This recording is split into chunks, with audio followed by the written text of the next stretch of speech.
ನೋಡ್ರಲ್ಲ ಈಗ ಭಾರಿ ಜಿದ್ದಾಜಿದ್ದೆ ಆಗುತ್ತೆ ಹಾಸನ ವಿಧಾನಸಭಾ ಕ್ಷೇತ್ರದಲ್ಲಿ ಲೋಕಸಭಾ ಚುನಾವಣೆಗೆ ಅವರ ಅಭಿಪ್ರಾಯವನ್ನ ಹಂಚ್ಕೊಂಡ್ರು.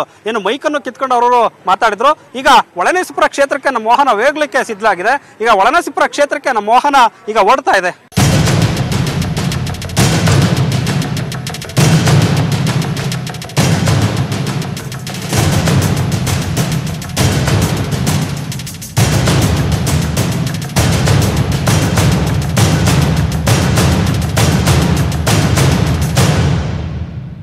ಲೋಕಸಭಾ ಚುನಾವಣೆಗೆ ಹಾಸನ ವಿಧಾನಸಭಾ ಕ್ಷೇತ್ರ ಮತದಾರರು ಅವರ ಅಭಿಪ್ರಾಯವನ್ನು ಹಂಚಿಕೊಂಡ್ರು. ಈಗ ನಾವೀಗ ಒಳನರಸೀಪುರ ಕ್ಷೇತ್ರದಲ್ಲಿದ್ದೇವೆ. ನಾವೀಗ ಶಾಂತಿ ಗ್ರಾಮ ಏನು ಈ ಊರಿನಲ್ಲಿದೆ. ಈ ಬಸ್ ಸ್ಟ್ಯಾಂಡ್ ಅನ್ನ ಕೂಡ ನಾವು ನೋಡಬಹುದು. ಇದು ಮಾಜಿ ಪ್ರಧಾನಿ HD ದೇವೇಗೌಡರಿಗೆ ಪುನರ್ಜನ್ಮ ಕೊಟ್ಟಂತಹ ಕ್ಷೇತ್ರ.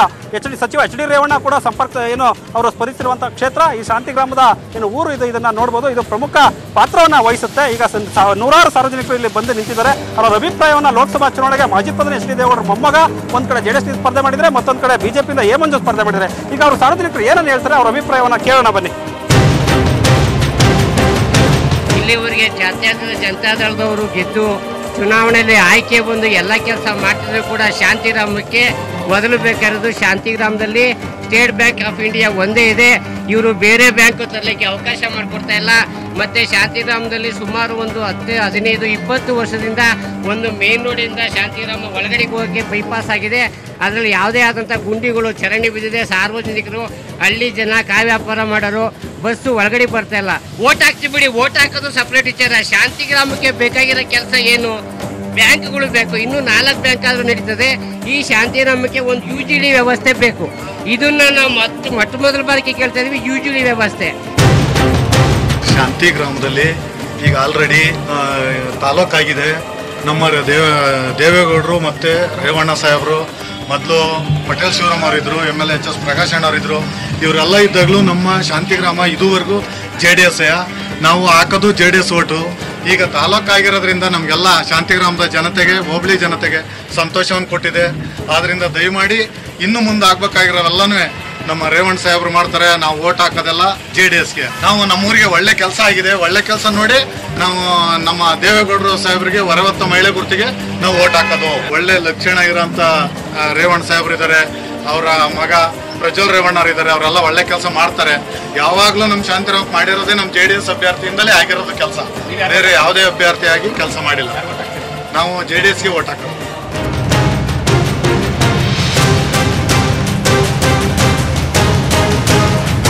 ನಾವು JDS ಕೊಟ್ಬಿಡೋದು ನಮಗೆ ತುಂಬ ಇಷ್ಟ ಆಗೋದು ದೇವೇಗೌಡರು.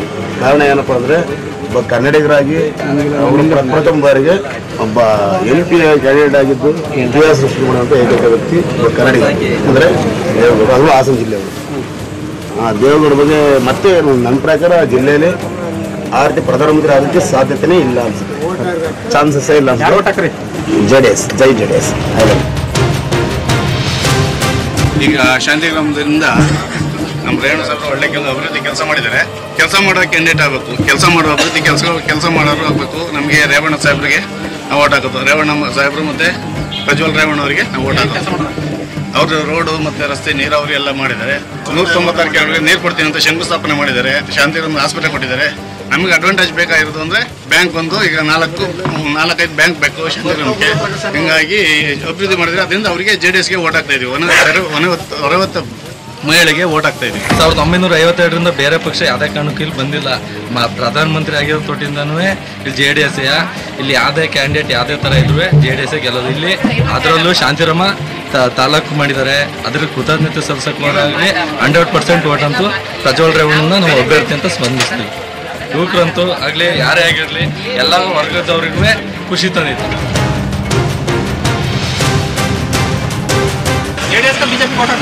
ನಾವು ಯಾವ್ದಕ್ಕೂ ನಮ್ಮ ಮಾತು ಆಗ್ತೀವಿ. ಒಳನರಸೀಪುರ ಕ್ಷೇತ್ರದಲ್ಲಿ ರೇವಣ್ಣ ಸಾಹೇಬರು ಬಿಟ್ಟರೆ ಯಾರೂ ಗೆಲ್ಲಕ್ಕೆ ಸಾಧ್ಯವೇ ಇಲ್ಲ. ಉತ್ತಮವಾದ ಕೆಲಸಗಳನ್ನು, ಕಾರ್ಯಗಳನ್ನೆಲ್ಲ ಮಾಡಿದ್ದಾರೆ. ಕೆರೆಗೆಲ್ಲ ನೀರು ಕೊಡ್ತೀನಿ ಅಂತ ಭರವಸೆ ನೀಡಿದ್ದಾರೆ. ಗ್ರಾಮ ಪಂಚಾಯತಿ ಎಲ್ಲ ಕೃಷಿ ರೈತರಿಗೆ ಸಾಲ ಮನ್ನಾ ಮಾಡಿದ್ದಾರೆ. ನಾವು ಪ್ರಜ್ವಲ್ ರೇವಣ್ಣರಿಗೆ ಬಿಟ್ಟರೆ ಯಾರಿಗೂ ಆಗಲ್ಲ. ಪ್ರಜ್ವಲ್ ಅವರೇ ಗೆಲ್ಲೋದು ಸರಿ. ನಾವು ಅವರು JDS ಹಿಂದಿಂದಲೂ ಹಿಂದೆ JDS ಒಂದೇ ಇಲ್ಲ. JDS ಬಿಜೆಪಿ ಹಾಕಲ್ಲ. ಬಿಜೆಪಿ ನಮ್ಗೆ ಗೆಲ್ಲಬೇ ಇಲ್ಲ ಬಿಡಿ. ನಮ್ಮ ಒಳನರಸೀಪುರ ಹೋಗ್ಲಿ, ಒಳನರಸೀಪುರ ಅಂದರೆ ರೇವಣ್ಣರು ಇನ್ನಿಂದ ದೇವೇಗೌಡರಿಂದ ಯಾರು ಪ್ರಧಾನಿ ಆಗ್ಬೇಕು ನಿಮ್ಗೀಗ? ನಮಗೆ ದೇವೇಗೌಡ ಆಗ್ಬೇಕು ಮತ್ತೆ ನೆಕ್ಸ್ಟ್ ಆಗ್ಬೇಕು ಅಂತ ಆಸೆ ಪಡ್ತೀವಿ. ಅದಕ್ಕೆ ಗೊತ್ತಿಲ್ಲ ಗೊತ್ತು. ಅವರು ಮಂಡ್ಯ ಒಬ್ರು, ಮಂಡ್ಯ ನಿಖಿಲ್, ಇಲ್ಲಿ ಪ್ರಜ್ವಲ್, ತುಮಕೂರು ದೇವೇಗೌಡರಿಂದ ಅಲ್ಲೂ ಇದಾಗಿಲ್ಲ ಯಾವತ್ತೂ ಗೊತ್ತಿಲ್ಲ. ನಮಗೆಲ್ಲ ದೇವೇಗೌಡ ಮತ್ತೆ ಪ್ರಧಾನಿ ಆಗ್ಬೇಕಂತ ಆಸೆ. ಕುಮಾರಸ್ವಾಮಿ ಮತ್ತೆ ಅದೇ ಮುಖ್ಯಮಂತ್ರಿಯಾಗಿ ಬೆಳೀಲಿ.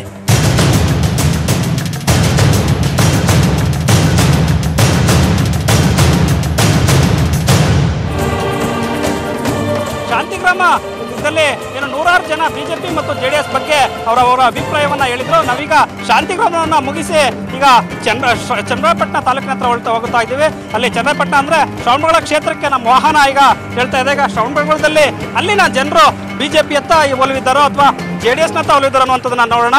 ಈಗ ನಾವು ಶ್ರವಣಬೆಳಗೊಳದ ಹತ್ರ ನಮ್ಮ ಕೇಳ್ರಪ್ಪ ಕೇಳಿ ತಂಡ ಶ್ರವಣಬೆಳಗೊಳಕ್ಕೆ ಹೇಳ್ತಾ ಇದೆ. ಲೋಕಸಭಾ ಚುನಾವಣೆ ಹಿನ್ನೆಲೆ ಹಾಸನ ಲೋಕಸಭಾ ಕ್ಷೇತ್ರ ಭಾರಿ ಜಿದ್ದಾಜಿದ್ದಿಯಾಗಿದೆ. ನಾನೀಗ ಶ್ರವಣಬೆಳಗೊಳ ಕ್ಷೇತ್ರದಲ್ಲಿದ್ದೇನೆ. ಇದು ಶ್ರವಣಬೆಳಗೊಳದ ಏನು ಚನ್ನರಾಯಪಟ್ಟಣದ ಏನು ಪ್ರಮುಖ ವೃತ್ತದಲ್ಲಿ ನಾನೀಗ ಇದ್ದೇನೆ. ಗೊಮ್ಮಟೇಶ್ವರನ ತಪ್ಪಲಿನಲ್ಲಿ ನಾನು ಈಗ ಇದ್ದೇನೆ. ನಮ್ಮ ಕೇಳ್ರಪ್ಪ ಕೇಳಿ ತಂಡ ಇಲ್ಲಿಗೆ ಬಂದು ಇಲ್ಲಿನ ಸಾರ್ವಜನಿಕರ ಅಭಿಪ್ರಾಯವನ್ನ ಸಂಗ್ರಹವನ್ನ ಮಾಡ್ತಾ ಇದ್ದೇವೆ. ನೂರಾರು ಜನರು ಈಗಾಗಲೇ ಇಲ್ಲಿ ನಮ್ಮ ವಾಹನದ ಪಕ್ಕದಲ್ಲೇ ಬಂದಿರುವಂತಹ ದೃಶ್ಯವನ್ನು ಕೂಡ ನಾವಿಲ್ಲಿ ನೋಡ್ಬೋದು. ನಮ್ಮ ಈ ಏನು ಈ ಕೇಳ್ರಪ್ಪ ಕೇಳಿ ತಂಡದ ವಾಹನ ಏನಿದೆ, ವಾಹನದ ಪಕ್ಕದಲ್ಲಿ ಈಗಾಗಲೇ ನೂರಾರು ಜನ ಅವರವರ ಅಭಿಪ್ರಾಯವನ್ನು ಹೇಳಲಿಕ್ಕೆ ಈಗಾಗಲೇ ನೆರೆದಿದ್ದಾರೆ. ಇನ್ನೇನು ಕೆಲವೇ ಕ್ಷಣಗಳಲ್ಲಿ ಅವರು ತಮ್ಮ ತಮ್ಮ ಅಭಿಪ್ರಾಯವನ್ನು ಹಂಚ್ಕೊಂಡಿದ್ದಾರೆ.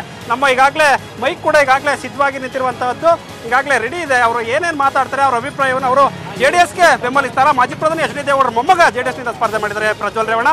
ಮತ್ತೊಂದು ಕಡೆ ಬಿಜೆಪಿಯಿಂದ ಮಾಜಿ ಸಚಿವ ಎ ಮಂಜು ಸ್ಪರ್ಧೆ ಮಾಡಿದ್ದಾರೆ.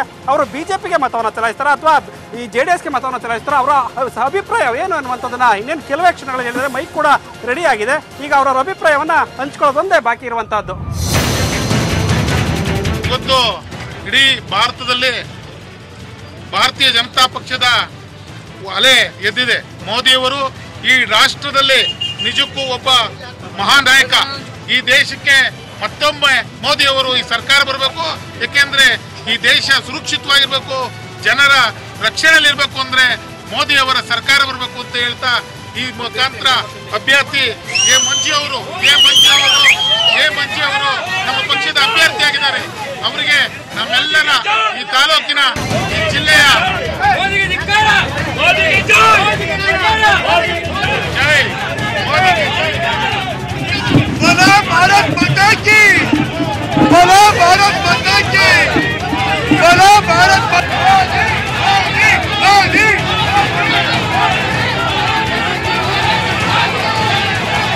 ಈಗ ನಮ್ಮ ಹಾಸನ ಜಿಲ್ಲೆಯ ಕಾಂಗ್ರೆಸ್ ಮತ್ತು ಜೆಡಿಎಸ್ ಪಕ್ಷದ ಮೈತ್ರಿ ಸರ್ಕಾರ ಏನು ನಡೀತಾ ಇದೆ ಕರ್ನಾಟಕ ಸರ್ಕಾರದಲ್ಲಿ, ಅದರ ಒಪ್ಪಂದದಂತೆ ಪ್ರಜ್ವಲ್ ರೇವಣ್ಣರವರು ನಮ್ಮ ಎರಡೂ ಮೈತ್ರಿ ಪಕ್ಷದ ಅಭ್ಯರ್ಥಿಯಾಗಿ ಇವತ್ತಾಗಲೇ ಸ್ಪರ್ಧೆ ಮಾಡಲಿಕ್ಕೆ ಹಲವಾರು ಕಡೆ ತಾಲೂಕು ಮಟ್ಟದಲ್ಲಿ ಪ್ರಚಾರ ನಡೆಸ್ತಾ ಇದ್ದಾರೆ.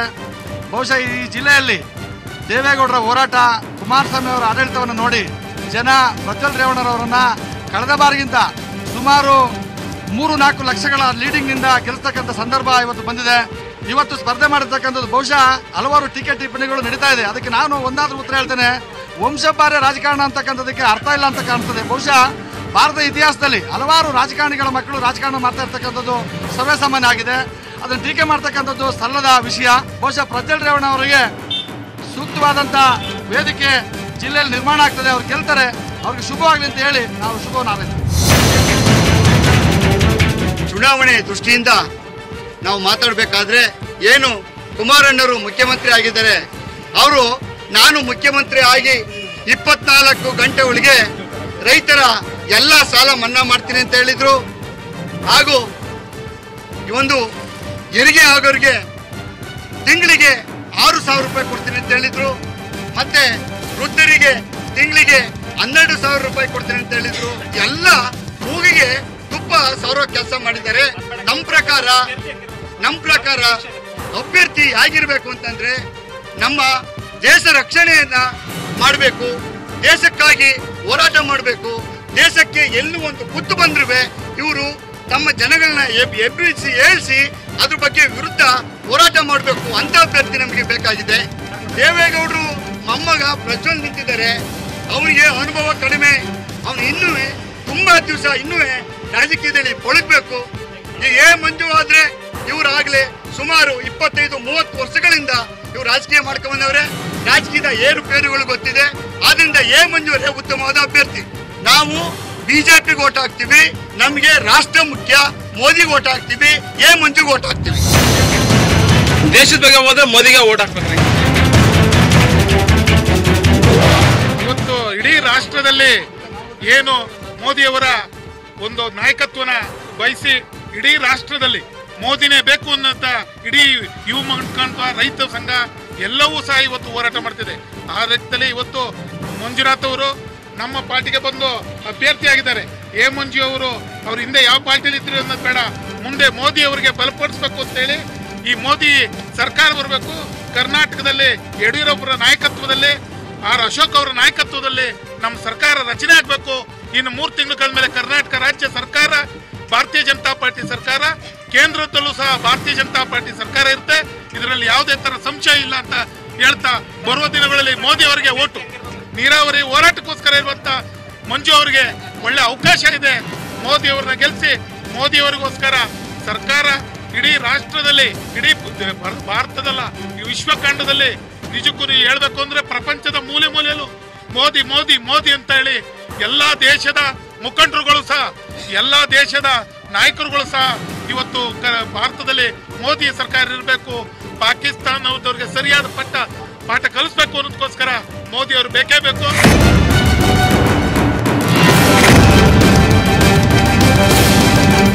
ನಾವು ಸಮ್ಮಿಶ್ರ ಸರ್ಕಾರದಲ್ಲಿ, ನಾನು ಒಬ್ಬ ಕಾಂಗ್ರೆಸ್ಸಿಗನಾಗಿ ಹೇಳ್ತಾ ಇದ್ದೀನಿ, ಈ ಸಮ್ಮಿಶ್ರ ಸರ್ಕಾರ ಅವ್ರು ಮಾಡ್ಕೊಂಡಿರೋದು ಒಂದು ಕಡೆ ಮಾಡ್ಕೊಂಡಿದ್ದಾರೆ.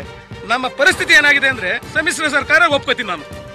ಇವ್ರು ಸಮ್ಮಿಶ್ರ ಸರ್ಕಾರ ಒಪ್ಕೊಂಡು ಒಪ್ಪಂದ ಮಾಡ್ಕೊಂಡಾರಲ್ಲ, ಅದೇ ಗ್ರಾಮ ಪಂಚಾಯತಿ 40 ಮನೆ ಬಂದ್ರೆ 20 ಮನೆ ನಮ್ಮ ಸಮ್ಮಿಶ್ರ ಸರ್ಕಾರದ ಕಾಂಗ್ರೆಸ್ ಅವರಿಗೆ ಕೊಡ್ಬೋದಾಯ್ತಲ್ಲ, ಯಾಕೆ ಕೊಟ್ಟಿಲ್ಲ ಇವರು? ಇವ್ರ ಮನೆ ಆಸ್ತಿ ಅವ್ರು ಹೇಳಿದ್ರಿಗೆ ಅಭ್ಯರ್ಥಿ ಸರ್.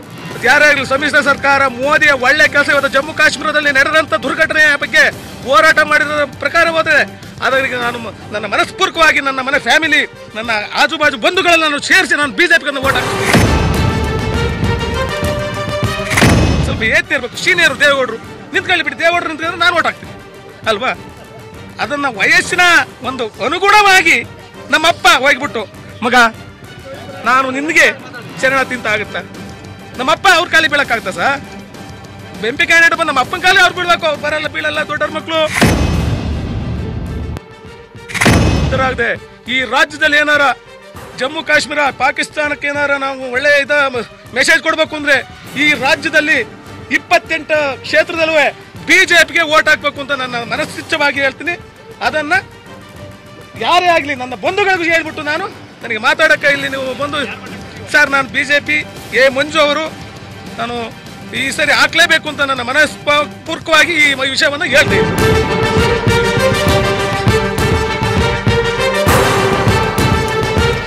ನಾನು ಒಟ್ಟು ಕಾಂಗ್ರೆಸ್ಸಿಗೆ, ಆದ್ರೆ ಈ ಸಮ್ಮಿಶ್ರ ಸರ್ಕಾರ ಕಾಂಗ್ರೆಸ್ ಮತ್ತು JDS ಎರಡೂ ಕೂಡ ಹೊಂದಾವಣಿಕೆ ಆದ್ಮೇಲೆ ನಮಗೆ ಅದು ಬೇಸರಗೊಂಡಿದೆ. ನಾವು ಯಾರೇ ಕೂಡ ಅಭ್ಯರ್ಥಿಗಳು ಕೂಡ ಆದರೂ ಕೂಡ ಹಾಸನ ಜಿಲ್ಲೆಯಲ್ಲಿ ನಾವು ಮೋದಿ ಕೈ ಬಲಪಡಿಸದೆ ಮೋದಿನೇ ನಮ್ಮ ಅಭ್ಯರ್ಥಿ ಅನ್ನತಕ್ಕಂಥದ್ದು ನಮ್ಮ ಗುರಿ. ನಮ್ಮ ಓಟು ಮೋದಿಗೋಸ್ಕರವಾಗಿ. ಈ ನಮ್ಮ ರಾಷ್ಟ್ರದ ಒಗ್ಗಟ್ಟು, ನಮ್ಮ ರಾಷ್ಟ್ರದ ಒಂದು ಶೋ ಮಾಡ್ತಾ ಇರತಕ್ಕಂಥದ್ದು, ರಕ್ಷಣೆಯಲ್ಲಿ ಒಂದು ಬಲಪಡಿಸಿರತಕ್ಕಂಥದ್ದು, ಅದಕ್ಕೋಸ್ಕರ ನಾವು ಮೋದಿಯನ್ನ ಕೈ ಹಿಡಿತೀವಿ. ನಮ್ಗಾದ್ರೂ ಖುಷಿ ತರುವಂತ ವಿಚಾರ ಏನು ಅಂತಂದ್ರೆ, ಹಾಸನ ಡಿಸ್ಟಿಕ್ ಅಲ್ಲಿ ಒಬ್ಬ ಹಳ್ಳಿಯಿಂದ ಹೋಗಿ ಪ್ರಧಾನಮಂತ್ರಿ ಆಗೋದು ಸುಲಭ ಅಲ್ಲ. ಬೇರೆ ಯಾರು ಹೇಳ್ಬೋದು, ನಮ್ಗಾದ್ರೂ ಅಭಿಮಾನ ಐತೆ. ಡೆಲ್ಲಿಗೆ ಹೋಗಿ ಪ್ರಧಾನಮಂತ್ರಿ, ಬಾಂಬೈಲಿ ಮೊದಲು ಗೌಡ ಅಂದ್ರೆ ಗೌಡ ಅನ್ನೋರು, ಅದೇ ಅವ್ರು ಮಾಡಿದಂಥ ಕಾರ್ಯ ನೋಡಿ ಗೌಡ ಅಂದ್ರೆ ಅಚ್ಚ ಹಾಸನ್ ಗೌಡ ಅಂತ ಈ ಹೆಸರು ತಂದರು ಅಂತ ಅಂದ್ರೆ ಅದು ಯಾರು ಅಲ್ಲ, ನಮ್ಮ HD ದೇವೇಗೌಡರು ಅಂತ ಹೇಳ್ತಾ ರೈತ ಪರವಾಗಿ ಕೆಲಸ ಮಾಡಿದವರು ನಮ್ಮ ಕುಮಾರಸ್ವಾಮಿ ಅವರು ಮುಖ್ಯಮಂತ್ರಿಯಾಗಿ. ಯಾರೋ ಹೇಳಿದ್ರು 600 ರೂಪಾಯಿ ಇದ್ದಿದ್ದ ರುದ್ರಾಪೇಣನ 1000 ರೂಪಾಯಿ ಮಾಡಿದ್ರು. ಈಗ ಮಕ್ಕಳಿಗೆ ಸೈಕಲ್ ಆಗಲಿ, ಬಡ ಮಕ್ಕಳಿಗೆ ಪಾಸ್ ಆಗಲಿ, ಅವ್ರು ಮಾಡಿದಂಥ ಕಾರ್ಯ ಒಂದೊಂದಲ್ಲ. ಬಡವ್ರ ಪರವಾಗಿ ಈಗಾಗಲೇ ಋಣಮುಕ್ತ ಪತ್ರನ ಕೊಟ್ಟಿರ್ತಾರೆ, ಸಾಲ ಮನ್ನಾ ಮಾಡಿ, ಆಮೇಲೆ ಅದ್ರ ದುಡ್ಡು ಹಾಕಿರ್ತಾರೆ. ನಾನು ಅಪ್ಪಟ ದೇವೇಗೌಡರ ಅಭಿಮಾನಿ. ನನ್ನ ಎಲ್ಲ ಗೆಳೆಯ ಬಳಗಕ್ಕೂ ಹೇಳ್ತೀನಿ, ಜಾತ್ಯತೀತ ಜನತಾದಳನ ಆಯ್ಕೆ ಮಾಡಿ ಹಾಗೂ ಪ್ರಜ್ವಲ್ ರೇವಣ್ಣ ಈ ಸಲ ಸಂಸದರು ಆಯ್ತಾರೆ ಅಂತ ಹೇಳ್ತಾ ನಾನು ಈ ಮೂಲಕ ಕೇಳ್ಕೊತೀನಿ. ನನ್ನ ಪ್ರಕಾರ ಕ್ಯಾಂಡಿಡೇಟು ಅಂತಂದರೆ ಏನಿವತ್ತು ನಮ್ಮ ಚಂದ್ರಾಪಟ್ಟಣದಲ್ಲಿ ನಮ್ಮ ಬಾಲಣ್ಣನವರ ಶಾಸಕರು ಇನ್ನೆಲ್ಲೂ ಕಾಣಕ್ಕಾಗಲ್ಲ. ಒಂದು ದಿನದ ಒಂದು ಊರಿನಲ್ಲಿ 10 ಫಂಕ್ಷನ್ ಆದರೂ 10 ಫಂಕ್ಷನ್ನು ಅಟೆಂಡ್ ಮಾಡತಕ್ಕಂಥ ಶಾಸಕರು ಯಾರು ಇದ್ದಾರಪ್ಪ ಅಂತ ಅಂದರೆ ಅದು ಇನ್ಯಾರೂ ಇಲ್ಲ. ನಮ್ಮ ಜನಪ್ರಿಯ ಶಾಸಕರು ಬಾಲಣ್ಣವರು ಅಂತ ಹೇಳ್ತಾ ಅವರ ಒಂದು ಸಂಘಟನೆ ಆಗಲಿ, ಅವರೊಂದು ರೈತ ಪರ ಕಾಳಜಿ ಅಂತ ಆಗಲಿ, ಅದೇ ಥರನೇ ಅವರು ಪ್ರಜ್ವಲ್ ರೇವಣ್ಣ ಅವ್ರಿಗೇನು ಓಟ್ ಹಾಕೋದು. ಇಲ್ಲಿ ಕಾಂಗ್ರೆಸ್ ಕ್ಯಾಂಡಿಡೇಟ್ ಆಗ್ತಲೇ ಇರೋದ್ರಿಂದ ಕಾಂಗ್ರೆಸ್ನವರು ಏನೇ ಕಾರ್ಯಕರ್ತರು ಎಷ್ಟೇ ಜನ ಇದ್ರು ಕೂಡ ಎಲ್ಲರೂ ಕೂಡ ಭ್ರಮನಿರಸನ ಆಗಿದ್ದಾರೆ. ಹಂಗಾಗಿ ಎಲ್ಲರೂ ಇಲ್ಲಿ ಏನಾಗಿದೆ ಒಂಥರ ಸರ್ವಾಧಿಕಾರ ನಡೀತಾ ಇದೆ.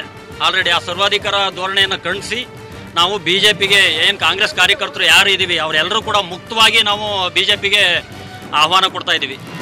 BJPಗೆ ನಾವು ವೋಟ್ ಮಾಡ್ತಾ ಇರೋದು. ಇಲ್ಲಿ ಏನಪ್ಪ ಕ್ಯಾಂಡಿಡೇಟ್ ಯಾವ ಥರ ಇರಬೇಕು ಅಂತ ಅಂದರೆ ಜಾತ್ಯತೀತ ಮುಕ್ತರಾಗಿರ್ಬೇಕು ಅಥವಾ ಪಕ್ಷಾತೀತವಾಗಿರ್ಬೇಕು, ಸ್ನೇಹಮಯಿ ಆಗಿರಬೇಕು. ಇಲ್ಲಿ ಹಂಗಾಗಿಲ್ಲ. ಇಲ್ಲಿ ಏನಪ್ಪ ಅಂದರೆ ಎಲ್ಲ ಸರ್ವಾಧಿಕಾರ ನಡೆಸ್ತಾ ಇದ್ದಾರೆ. ಪ್ರತಿಯೊಂದರಲ್ಲೂ ನಮ್ಮದೇ ನಡೆಸ್ಬೇಕು ಅನ್ನೋದೊಂದು ಯಾವ ಇಲಾಖೆಗೆ ಹೋಗಲಿ ಏನೇ ಆಗಲಿ ಯಾರನ್ನೂ ವಿಶ್ವಾಸಕ್ಕೆ ತಗೋತಾ ಇಲ್ಲ. ವೋಟ್ ಕೇಳೋಕೆ ಮಾತ್ರ ಕಾಂಗ್ರೆಸ್ನವ್ರ ಲೀಡ್ರುಗಳು ಮನೆ ಮುಂದಕ್ಕೆ ಬರ್ತಾರೆ. ಅಷ್ಟೊಂದು ಬಿಟ್ಟರೆ ಇಲ್ಲಿ ಯಾವುದೇ ಆಗಲಿ ಒಂದು ಕೆಲಸ ಕಾರ್ಯ ಆಗಬೇಕಾದ್ರೆ ಯಾರನ್ನೂ ಕಾಂಗ್ರೆಸ್ ಲೀಡ್ರುಗಳಾಗಲಿ ಕಾರ್ಯಕರ್ತನಾಗಲಿ ಯಾರನ್ನೂ ಕೂಡ ಕರೆದು ಆಹ್ವಾನಿಸಿ ಮಾತಾಡ್ತಾ ಇಲ್ಲ. ಬರೀ ಅವ್ರು ವೋಟ್ ಕೇಳೋಕ್ಕೋಸ್ಕರ ಮಾತ್ರ ನಾಯಕರ ಮನೆಗೆ ಬರ್ತಾರಲ್ಲ, ಇದು ಎಷ್ಟರ ಮಟ್ಟಿಗೆ ಸರಿ? ಕಾಂಗ್ರೆಸ್ ಕಾರ್ಯಕರ್ತರಲ್ಲಿರತಕ್ಕಂಥ ಅಸಮಾಧಾನ ಲೀಡ್ರುಗಳಿಗೂ ಗೊತ್ತಾಗಬೇಕು, ಮೇಲ್ಮಟ್ಟರಿಗೂ ಗೊತ್ತಾಗಬೇಕು, ಈ ಲೋಕಲ್ ಲೀಡ್ರುಗಳಿಗೂ ಗೊತ್ತಾಗಬೇಕು. ಹಾಗಾಗಿ ದಯಮಾಡಿ ಇವತ್ತು ಮೋದಿ ಮುಖ್ಯ ಅಂತಕ್ಕಂಥ ವಿಚಾರ ಇಟ್ಕೊಂಡು ದೇಶದ ಭದ್ರತೆ ಒಂದೇ ಅಲ್ಲ, ಅವರು ಕೂಡ ರೈತರ ಪರವಾಗಿ ಕೆಲಸ ಮಾಡಿದ್ದಾರೆ. ಹಂಗಾಗಿ ನಾವು ಯಾವತ್ತೂ ಕೂಡ ಎಲ್ಲರೂ ಕೂಡ ಏನು ಯುವ ಪಡೆ ಇದೆ ಆ ಯುವ ಪಡೆ ಎಲ್ಲರೂ ಕೂಡ BJPಗೆ ವೋಟ್ ಮಾಡ್ತಕ್ಕಂಥದ್ದು ಖಂಡಿತ. ಅದರಲ್ಲೇನು ಎರಡು ಮಾತಿಲ್ಲ.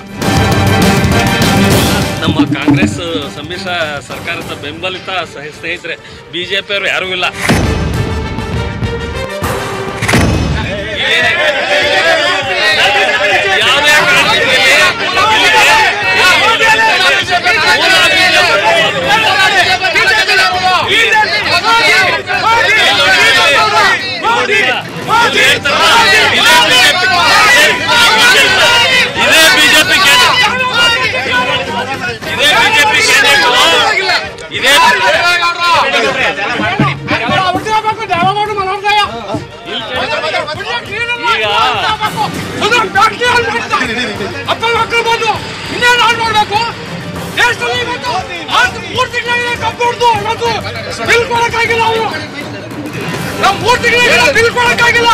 ಇನ್ನೇನು ಮಾತಾಡ್ಬೇಕು?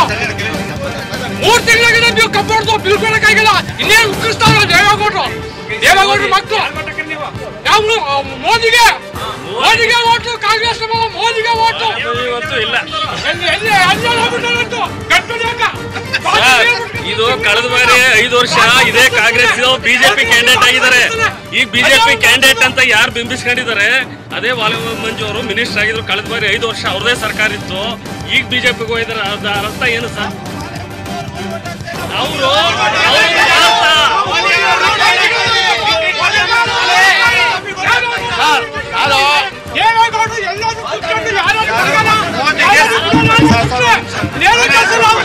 ಅವನು ಮನೆ ಉದ್ದಾರಕ್ಕೆ ಮಾತ್ರ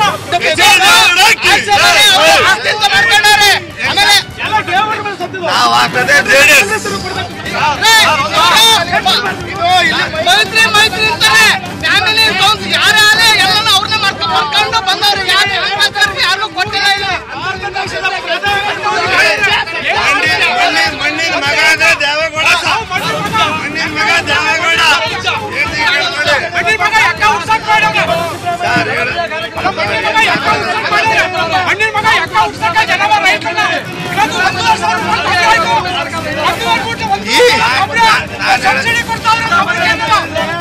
ಹಾಸನದ್ದು ಈಗ ನೋಡಿದ್ರಲ್ಲ, ಭಾರಿ ಜಿದ್ದಾಗಿದೆ. ಸಾರ್ವಜನಿಕರು ಅವರ ಅಭಿಪ್ರಾಯವನ್ನು ಹೇಳ್ತಾರೆ. ನಮ್ಮ ವಾಹನ ಈಗ ಓಡ್ತಾ ಇದೆ, ಈಗ ಇಲ್ಲಿ ಸಿದ್ಧವಾಗಿ ನಿಂತಿದೆ. ಹಾಸನದಿಂದ ಬೆಂಗಳೂರಿಗೆ ಈಗ ಬೆಂಗಳೂರಿನತ್ತ ಹೊರಡುತ್ತೆ.